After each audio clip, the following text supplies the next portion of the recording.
Hi everyone, welcome to my channel. It's a Monday today, so we're going to have a general chit chat, and I want to talk about these books here that I've added to my collection recently. Well, over the last few months and stuff, but when I put all my books away, I thought I'll go looking and pop some of these up that I've got.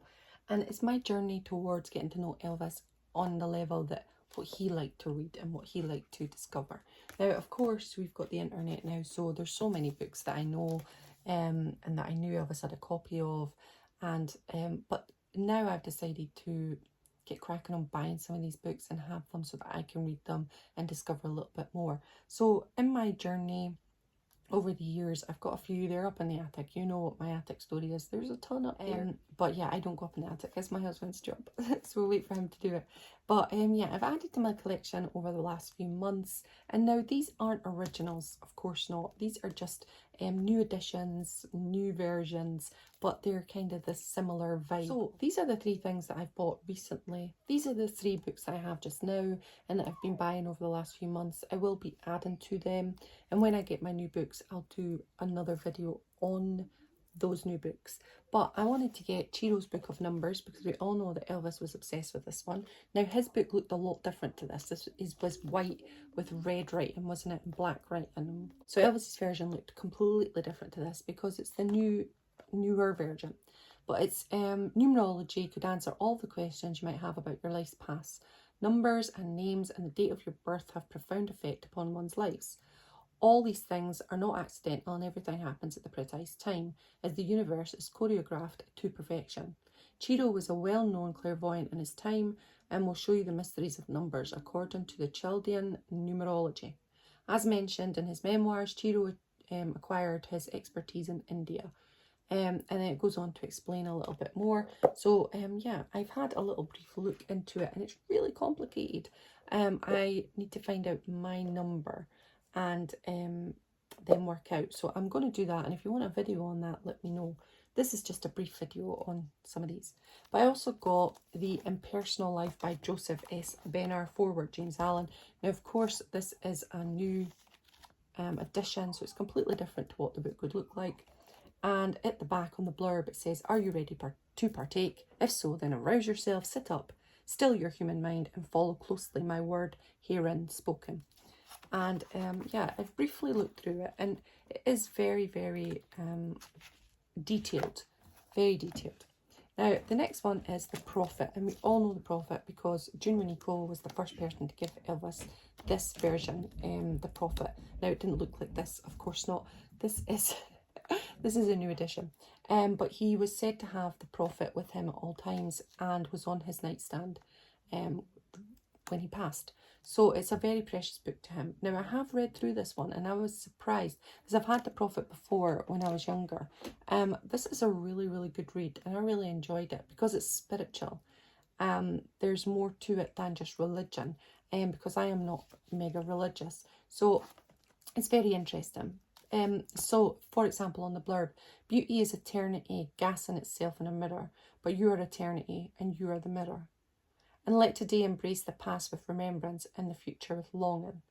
Cabriel's most celebrated work is a timeless tale that speaks of love, marriage, joy, sorrow, reason, passion, beauty, death, with its universal messages of hope and unity of humankind at one with itself and with nature, and of love, of life, bringing harmony and peace.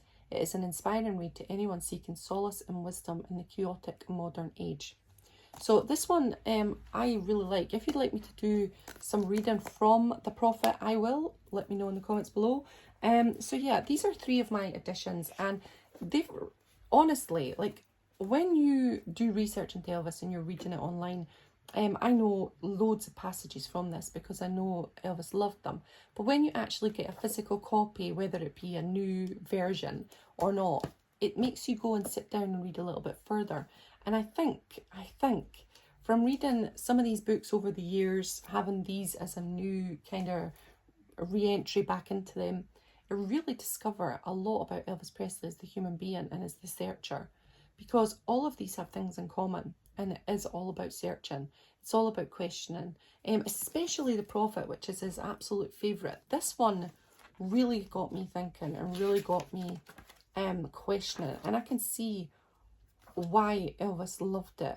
it's like life lessons, and it's like, so maybe if you've got a problem with your anger, or you've got a problem with work or something like that, you can look into this to find solace. Really, really interesting, but it gives you a real in-depth look into Elvis as a human being and as a man, and how I think his mind was at war in some ways. And this is why he was doing so much searching, to find that inner balance, to find that peace, because you would have so many extremes coming from abstract, complete poverty into complete wealth, coming from a culture that's a wee bit different in the South to living in Hollywood. Relationships, can you trust people when you've got all this money and all this fame? There's so many extremes in Elvis's life that in his brain, he was just so questioning. And these books, things that I've read online, they really give you an insight into the man in a much better way than you would get from, for example, Priscilla's book or Linda's book, because they're all their narratives, their beliefs, their thoughts and processes on Elvis from their perception. These are the things that Elvis was questioning and reading and listening and thinking about and maybe worrying about. There's elements of sadness in it, but there's also elements of joy of how much he was willing to dissect a book and discover the world. He was such a learned person, and he could have taught us so much. And he did teach us so much, but there was so much more potential for teaching in the future. I truly believe that, because he had so much knowledge in his head from all avenues of books, reading material, experiences, culture, a way of life. It's just insane. And I think as an 80-odd-year-old man, we would be having such knowledge passed on to us just now. But yeah, I'm really enjoying the process. I will add to it, and when I add to it, I will let you know, and I'll show the books, and I'll let you know. If you want to know a little bit, or you want to have a closer look at each one, then let me know. I will do. I just wanted to do a brief discussion on a Monday, because that's what I like to do, is we chat. Yeah, how are you doing? Take care of yourself. Hope you're having the best day. Put down in the comments, and I'll speak to you later. Bye everyone.